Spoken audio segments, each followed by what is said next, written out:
Dan ini ada kaitannya teman-teman. Kenapa sampai sekarang para pejuang Gaza ini nggak pernah mengemis-ngemis minta negara-negara Arab kirimkan tentara kalian. Nggak pernah. Hampir sebulan, 27 hari Gaza dibombardir.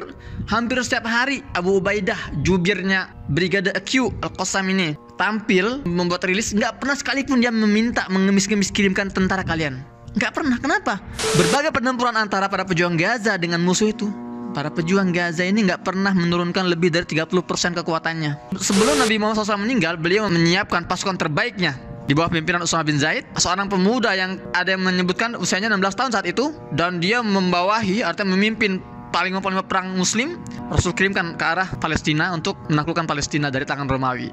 Karena Nabi Muhammad SAW tahu bahwa kita mau ekspansi, kita mau membebaskan dunia, kita bebaskan dulu Palestina. Inilah kunci, inilah jantung dunia. Dan ini difahami oleh musuh-musuh kita. Ini difahami oleh Henry Campbell Bannerman itu, yang mengadakan konferensi imperial tuh. Dia tahu. Ini difahami oleh para petinggi Amerika. Ini difahami oleh para petinggi Inggris. Kalian mau kuasai dunia, kuasai jantung dunia, Palestina. Maka wajar kalau banyak bertanya-tanya, Ustadz, bagaimana cara saya membantu Palestina?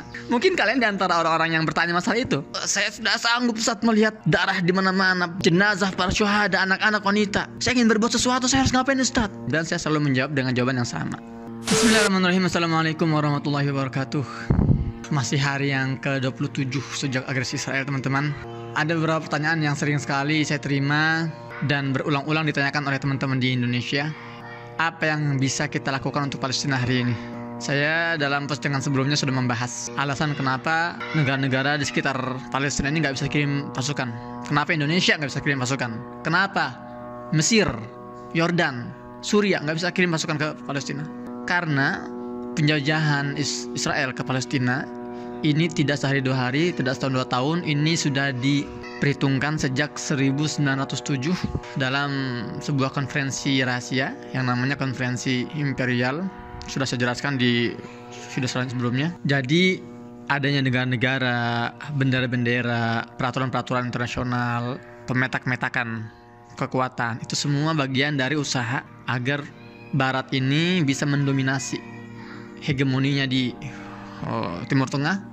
Yang artinya kalau Barat itu berhasil menguasai, berhasil meletakkan hegemonia di Timur Tengah, di Palestina, maka tentu dia bisa menguasai, meletakkan hegemoninya di seluruh dunia. Itulah yang dimaksud dengan jantung dunia. Dalam pertemuan sebelumnya kita sudah jelaskan secara detail kenapa Palestina dinamakan jantung dunia. Karena lokasinya yang strategis, yang mengikat antara tiga benua besar, Afrika, Asia, dan Eropa. Kenapa Palestina yang mengikat tiga benua besar itu? Kenapa Palestina menjadi negara yang paling strategis? Itulah sunnatullah, itulah pemberian dari Allah. Dalam salah satu tulisannya, Profesor Dr. Abdul Fattah Al-Waisi, seorang akademisi Palestina, mengatakan bahwa 30% Al-Quran itu membicarakan tentang Palestina, membicarakan tentang para nabinya, membicarakan tentang warganya.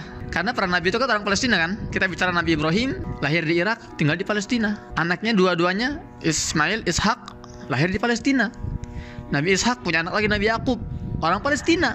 Nabi Yakub yang akhirnya nama lainnya adalah Israel, hamba yang Allah cintai, Israel. Nabi Yakub punya anak lagi, Nabi Yusuf, orang Palestina. Kemudian Nabi Yusuf beranak pinak, Bani Israel, lahir Nabi Musa setelahnya. Setelah beberapa generasi, Nabi Musa ini orang Palestina, keturunan Palestina. Sampai nanti Nabi Sulaiman, Nabi Daud, Nabi Isa itu orang Palestina. Jadi kalau kita baca sejarah dalam Al-Quran, itu kita sedang membicarakan orang-orang Palestina. Jadi wajar kalau Palestina ini memang tanah yang Allah berkahi.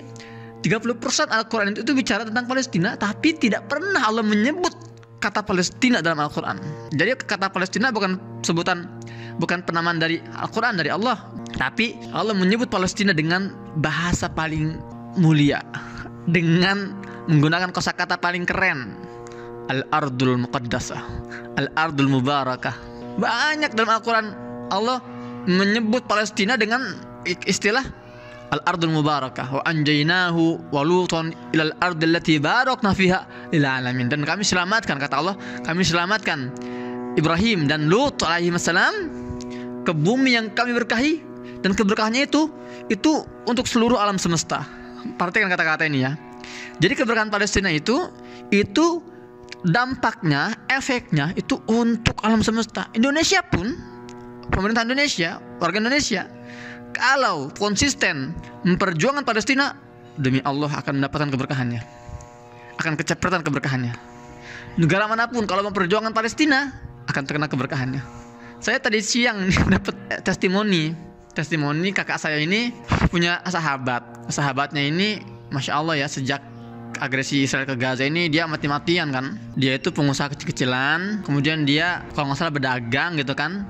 Dagangan dia itu hasil jualan itu dia kirimkan untuk Palestina. Sebulan ini dia 3 kali kirim dan nggak tanggung gitu ya. Omsetnya tuh dia kirim ke Palestina, cep untuk bantu orang Gaza. Dan tadi saya dapat pesan beberapa jam yang lalu, katanya masya Allah, semenjak saya berikrar ikhlas untuk Palestina mengirimkan hasil keuntungan saya, itu rame. Dia bilang rame, nggak bisa berhenti, saya nggak bisa menangani para pelanggan gitu katanya, ya Allah. Dan itu banyak teman-teman, itu sejarah itu banyak sekali. Jadi jangan kaget kalau antum ya, kalau kalian semua totalitas dalam memperjuangkan Baitul Maqdis, Masjidil Aqsa Palestina, jangan kaget kalau Allah akan hujani kalian semua dengan keberkahan-keberkahan Palestina. Karena itu janji Allah. Alladzi barakna fiha lil alamin. Allah memberkahi Palestina untuk seluruh alam semesta. Itulah kenapa Palestina juga jantung dunia. Barang siapa yang menguasai Palestina, dia menguasai dunia. Kita lihat teman-teman, di sepanjang sejarah peradaban manusia, semua kekuatan imperium manapun di dunia yang pernah menguasai hampir separuh lebih dunia, mereka pertama kali mentargetkan Palestina sebagai wilayah yang harus dikuasai. Pada masa kejayaan misalnya Persia kuno, Persia dulu mereka menguasai Palestina, Baitul Maqdis mereka kuasai. Akhirnya mereka menguasai dunia, itulah jantung dunia. Kemudian masa kejayaan Yunani kuno misalnya, atau Asuria kuno, atau Romawi kuno. Ya, itu makanya alasan dibalik kenapa Nabi SAW, kalau kita lihat peta pertempuran, peta pembebasan kota-kota ketika Nabi di Madinah, itu pertempuran ke Tabuk, kemudian ke wilayah Hittin, kemudian ke wilayah Hunain ya. Itu semua mengarahnya ke arah Palestina. Bahkan sebelum Nabi Muhammad SAW meninggal, beliau menyiapkan pasukan terbaiknya di bawah pimpinan Usamah bin Zaid, seorang pemuda yang ada yang menyebutkan usianya 16 tahun saat itu, dan dia membawahi, artinya memimpin paling perang Muslim. Rasul kirimkan ke arah Palestina untuk menaklukkan Palestina dari tangan Romawi. Karena Nabi Muhammad SAW tahu bahwa kita mau ekspansi, kita mau membebaskan dunia, kita bebaskan dulu Palestina. Inilah kunci, inilah jantung dunia, dan ini difahami oleh musuh-musuh kita. Ini difahami oleh Henry Campbell Bannerman itu yang mengadakan konferensi imperial tuh, dia tahu. Ini difahami oleh para petinggi Amerika. Ini difahami oleh para petinggi Inggris. Kalian mau kuasai dunia, kuasai jantung dunia, Palestina. Ini yang sekarang sedang diperjuangkan, ini Palestina teman-teman. Makanya Allah menyebut Palestina dengan nama paling mulia dalam surat Al-Isra.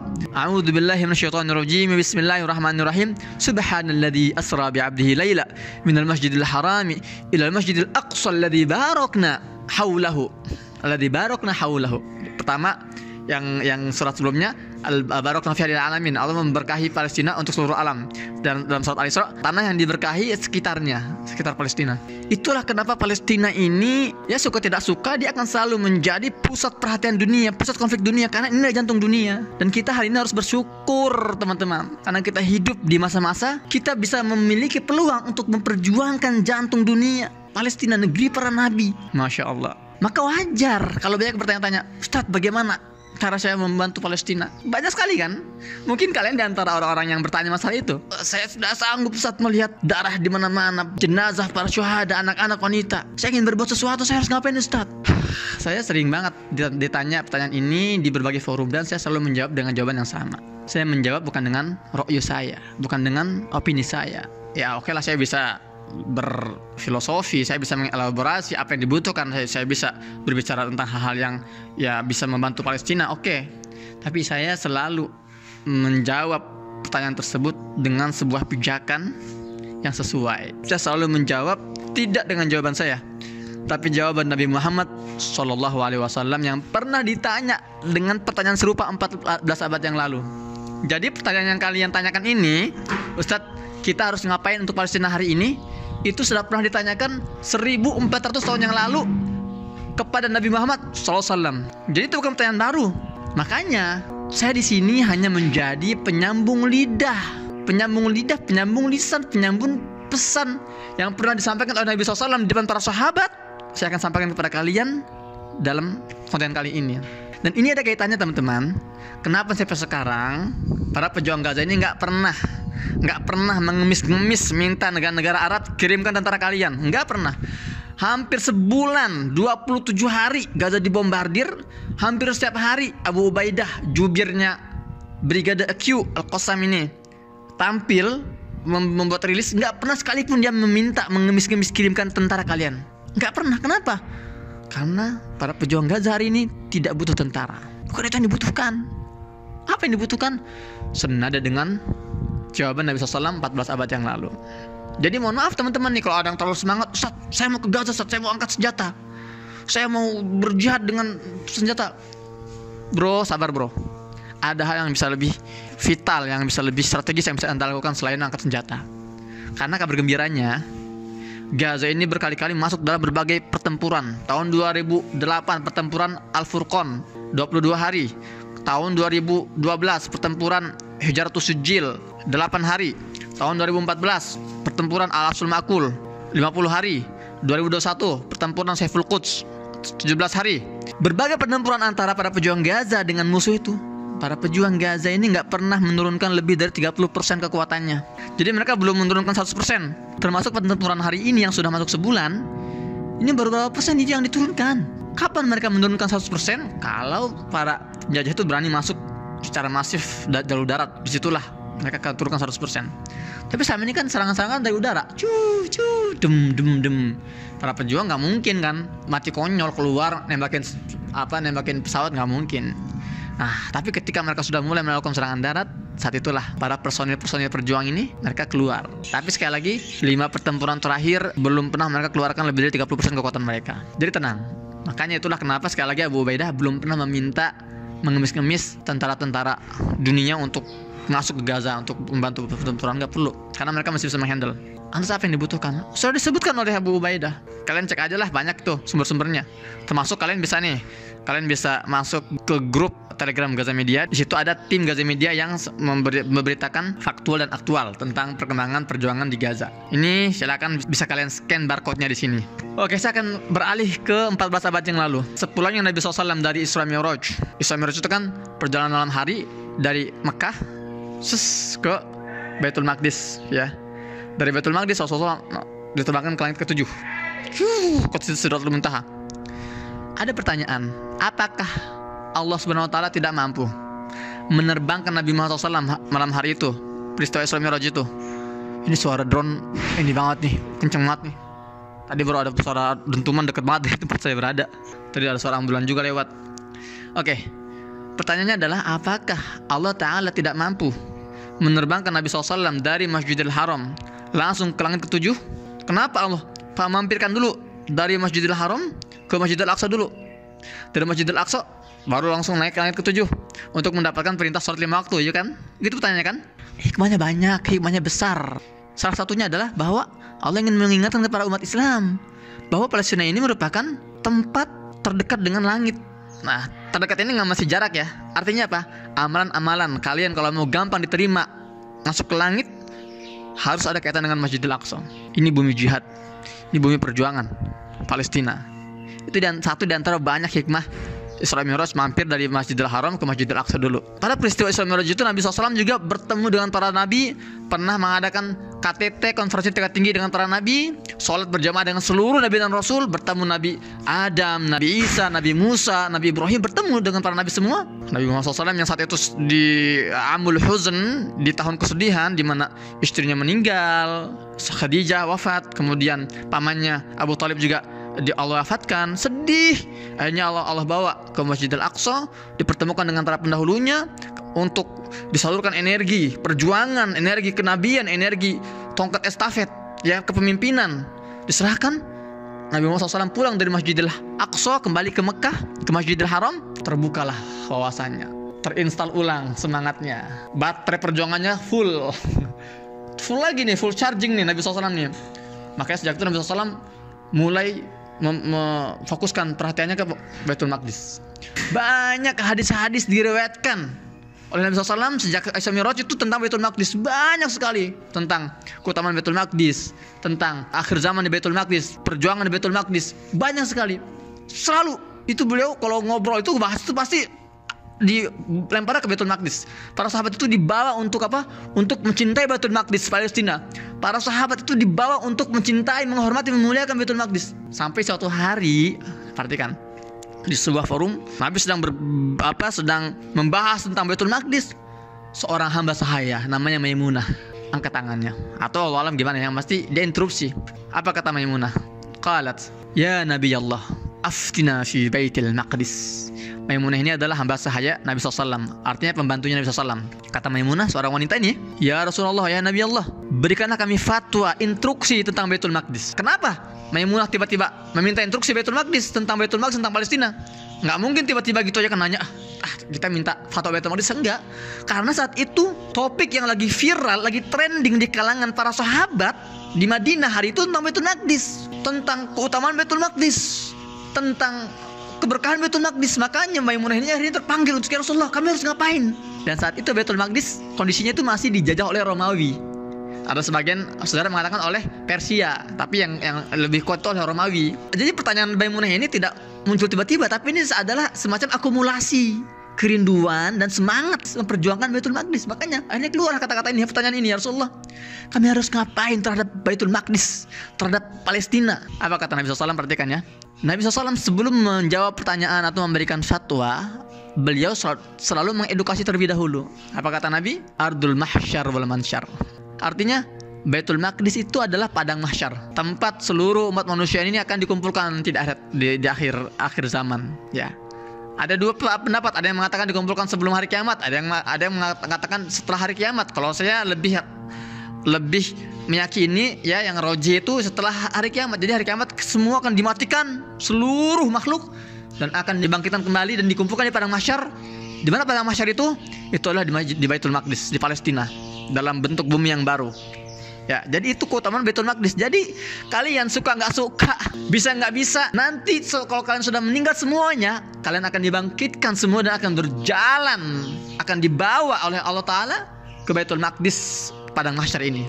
Itu kata Nabi, Ardul mahsyar wal mansyar. Barulah Nabi SAW mengeluarkan fatwanya. Kata dia diminta instruksi, diminta fatwanya. Apa kata Rasulullah? Ituhu fasallu fi, fa inna salatan fi ka'alfi salatin fi masiwa. Datang kalian semua ke sana. Perhatikan ya. Yang nanya kan Maimunah sendirian, tapi jawabannya itu ditujukan kepada jamak. Ituhu, itu artinya ini waw jamak nih, perintah untuk jamak. Datang kalian semua ke Baitul Maqdis, sallu fihi, dan salatlah di sana. Sebagian ulama berpendapat ini ada yang janggal nih dari perintah ini. Datang dan salatlah di sana. Gimana Rasulullah? Kita datang ke Baitul Maqdis nih, yang sedang dikuasai oleh orang-orang Romawi, dijajah oleh Romawi. Saat itu Baitul Maqdis itu hari itu zaman Nabi itu sedang dijadikan tempat pembuangan sampah dan tempat penambatan kuda, stabel kuda pasukan Romawi. Jadi memang sengaja dihinakan Baitul Maqdis itu saat itu oleh penjajah Romawi. Sama kayak hari ini kan sedang dihinakan oleh Yahudi. Nah, para ulama ketika mentafsirkan hadis ini ada yang janggal, ini gimana kok datanglah dan sholat? Nggak mungkin kita datang ke sana terus tiba-tiba sholat, nggak mungkin kan? Nah, makanya mereka berpendapat bahwa ini ada memang pertanyaan yang disembunyikan untuk dijadikan puzzle agar kita berpikir. Ada perintah ketiga sebetulnya di antara datanglah dan sholat itu ada perintah lain. Maksudnya apa? Datang kalian semua ke Baitul Maqdis, bebaskan Baitul Maqdis dan sholatlah di sana. Jadi 3 langkahnya. Pertama, datang ke sana, bebaskan dulu Baitul Maqdis, setelah itu sholatlah di sana. Karena barang siapa sholat di Baitul Maqdis, di Masjidil Aqsa, itu pahalanya apa? Seperti 1000 sholat di masjid biasa. Kalian 2 rakaat subuh di Baitul Maqdis itu seolah-olah sholat 2000 rakaat di Istiqlal. Pengkor tuh kaki itu, sholat 2000 rakaat. Itu keutamaannya. Tapi jelas ya kata Rasulullah SAW apa instruksinya? Datang kalian semua ke sana ke Baitul Maqdis, bebaskan Baitul Maqdis dan sholatlah di Baitul Maqdis. Karena barang siapa sholat di sana, pahalanya apa? 1000 kali sholat di masjid biasa. Maimunah saat itu belum puas dengan jawabannya, dibuat berpikir lagi. Apa kata Maimunah? Qalat, "Wa man lam yutiq an yatahammal ila ayati." Ya Rasulullah, bagaimana kalau kita belum mampu ya Rasulullah? Jarak kita jauh loh antara Madinah dan Baitul Maqdis jauh ribuan kilo. Kami nggak punya kendaraan, kami nggak punya transportasi, dan kami nggak punya pasukan. Kami nggak punya kekuatan ya Rasulullah. Kami masih lemah hari ini. Gimana kami mau datang ke sana, bebaskan Baitul Maqdis dan sholat di sana? Gimana caranya? Sama gak kayak kita hari ini posisinya? Sama. Kalian mau gak datang ke Baitul Maqdis Palestina? Mau gak sholat sepuasnya di Baitul Maqdis? Mau kan? Bisa gak hari ini? Nggak bisa. Oke lah, ada beberapa yang datang mengunjungi Baitul Maqdis. Wah, saya bisa sholat di Baitul Maqdis, saya bisa sholat di Masjidil Aqsa. Tapi nggak ada luasa. Semua yang datang ke Baitul Maqdis itu, yang ke Masjidil Aqsa itu harus mengikuti peraturan marbot Baitul Maqdis. Itu siapa marbotnya? Israel. Nggak bisa kita enak-enaknya sholat di sana. Itu dibatasi usianya, dibatasi waktunya. Saya nggak pernah ke Masjidil Aqsa. 12 tahun saya tinggal di Gaza, nggak pernah sekalipun saya sholat di Masjidil Aqsa karena nggak bisa. Karena Masjidil Aqsa sedang ditahan oleh penjajah. Saya nggak bisa ke sana. Saya itu semua warga Gaza, 2,3 juta warga Gaza itu nggak ada yang bisa ke Masjidil Aqsa sholat di sana. Karena sedang menjadi tawanan penjajah. Makanya sama sekarang posisi kita hari ini sama dengan posisi Maimunah 14 abad yang lalu. Maka pertanyaan kita ke Nabi juga sama, ya Rasulullah. Anggap Nabi ada nih, ya hari ini, dan kita masih lemah, kita nggak bisa berbuat apa-apa. Sama pertanyaannya, Rasulullah, kita harus ngapain ya Rasulullah? Kita belum punya kekuatan, kita belum punya tentara, kita belum punya transportasi, jauh jarak kami, kita terbatas, kita masih lemah. Jadi pertanyaan kalian sudah diwakili oleh Maimunah hari itu. Maka jawabannya pun bukan hanya untuk Maimunah. Ketika Nabi menjawab pertanyaan itu jawabannya untuk kita semua hari ini, untuk kalian semua. Camkan baik-baik, perhatikan baik-baik. Apa kata Nabi? Nabi nggak nyuruh kirim pasukan, bebaskan sekarang, tentara bergerak. Enggak. Nabi juga tahu saat itu kita masih lemah. Nabi nggak sembarangan memerintahkan, oke, semuanya mumpung lagi semangat nih, ayo kita bawa panah, kita bawa pedang, datang ke Baitul Maqdis. Enggak. Apa jawabannya kata Nabi? Perhatikan. Falyuhdi ilaihi zaitan yusraju fi fa inna man ahda lahu kana kaman shalla fi.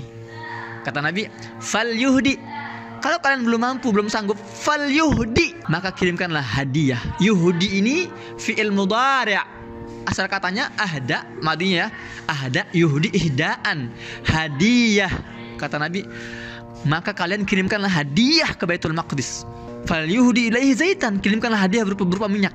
Kenapa minyak? Karena hari itu minyak adalah komoditas termahal dan termewah saat itu. Minyak itu banyak kegunaannya, bisa untuk makanan, ya bisa untuk listrik, bukan listrik artinya lilin gitu kan, bukan lilin, apa namanya, kayak lampu semprong gitu kan pakai minyak itu untuk menerangi Baitul Maqdis, itu minyak. Nah, tapi jangan kita pahami secara literal. Oke, ntar kita, Ustaz, saya akan kirim minyak Ustaz ke Baitul Maqdis. Jangan juga. Ya, disesuaikan komunitas hari ini apa gitu kan. Nah, kata Nabi apa? Kirimkan hadiah ke Baitul Maqdis. Karena barang siapa kirimkan hadiah ke Baitul Maqdis, ke Palestina, maka seolah-olah dia telah sholat di Baitul Maqdis. Oke, perhatikan teman-teman. Sekarang disinilah saatnya kita mentadaburi perkataan ini. Kenapa Nabi tidak menggunakan istilah sedekah? Misalnya ketika Maimunah bertanya kan, bisa dia bilang, kirimkan sedekah. Kan sedekah itu kan bahasa Arab, sodakoh, tasoddaqo, tasoddaq. Bisa Nabi menggunakan istilah sedekah kan? Tapi enggak. Nabi menggunakan istilah hadiah karena ada pesan mendalam yang ingin disampaikan kepada kita. Beda antara sedekah dan hadiah, teman-teman. Sedekah itu adalah pemberian, ya, pemberian dari orang yang identik orang kaya ke orang miskin, itu sedekah namanya. Dari orang pejabat ke rakyat jelata, itu sedekah namanya. Dari orang yang punya harta kepada orang yang nggak punya harta, sedekah. Iya, itu identiknya ya. Hadiah bukan. Hadiah ini adalah al-ata' minal muhib ilal mahbub, pemberian dari seseorang kepada orang yang ia cintai, yang ia sayangi, yang ia hormati, yang ia muliakan. Itu adalah hadiah. Nggak mungkin kalian ya punya ya, ibu atau ayah gitu ya, di hari anniversary mereka, di hari pernikahan mereka, ayah, terimalah ini sedekah dari aku. Bisa dikutuk, dikeluarin dari kakak, kartu keluarga ente kalau gitu. Ya, tapi pemberian kita kepada ayah kita, kepada ibu kita namanya hadiah. Mama, ini hadiah buat mama. Papa, ini hadiah buat papa. Kenapa? Karena kita menghormati orang tua kita, karena kita mencintai mereka, karena kita memuliakan mereka.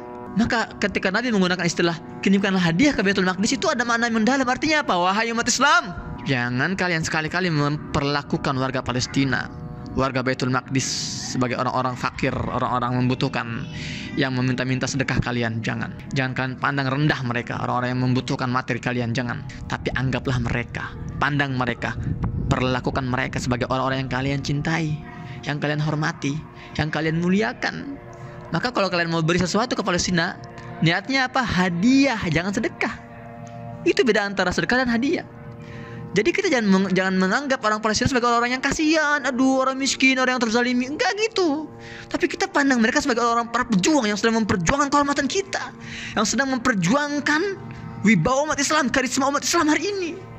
Itulah mereka. Maka pemberian kita tuh harus berupa hadiah. Itu pertama bedanya hadiah dengan sedekah, dari segi arti atau maknanya, dan dari segi bentuknya beda juga. Sedekah itu biasanya apa sih? Kalian nyolong 1 juta, paling sedekah 50.000 gitu kan, paling mata 100.000 gitu ya. Itu sedekah namanya, nilainya kecil. Kalau hadiah enggak. Hadiah nilainya harus maksimal. Kita nggak mungkin ngasih sesuatu kepada orang yang kita cintai, sesuatu yang sederhana gitu kan. Tapi sesuatu yang mahal, yang memang bernilai besar, itulah hadiah. Jadi mulai hari ini teman-teman ya, instruksi jelas ya, kita jangan terlalu ngotot mau ke Gaza, mau memperjuangkan angkat senjata. Nggak dibutuhkan hari ini, nggak dibutuhkan, karena para pejuang masih bisa menghandle ya berbagai aksi operasi darat yang mau masuk ke Gaza. Para pejuang masih bisa. Tapi yang diperintahkan oleh Nabi SAW adalah kirimkanlah hadiah terbaik ya. Jadi 2, pertama niatnya jangan sedekah tapi hadiah untuk Palestina, Baitul Maqdis. Setelah niatnya sudah diluruskan, nilainya pun harus diluruskan. Bismillah, saat mulai hari ini setiap bulan saya akan sisihkan 30% pemasukan saya untuk Baitul Maqdis. Keren banget itu untuk Palestina. Jangan kaget kalau antum berani punya mental seperti itu. Jangan kaget kalau antum akan dihujani keberkahan setiap harinya. Nah, seperti itu teman-teman ya. Semoga bermanfaat. Sudah kepanjangan saya ngomong. Sampai jumpa di konten selanjutnya bersama saya Muhammad Hussein di Jalur Gaza. Oh ya, hari ini saya belum bisa keluar karena ternyata nama saya belum masuk di barter. Semoga hari Sabtu besok nih. Ini saya ngetek ini hari Jumat ya, Jumat. Semoga besok hari Sabtu saya bisa keluar ya. Saya dan istri dan keluarga ya, mohon doanya. Dan bagi teman-teman sekali lagi ya, kalau mau pantau berita Palestina bisa lewat Telegram ya, di scan aja nih barcode ini. Bersama saya Muhammad Hussein. Sampai jumpa di konten selanjutnya. Assalamualaikum warahmatullahi wabarakatuh.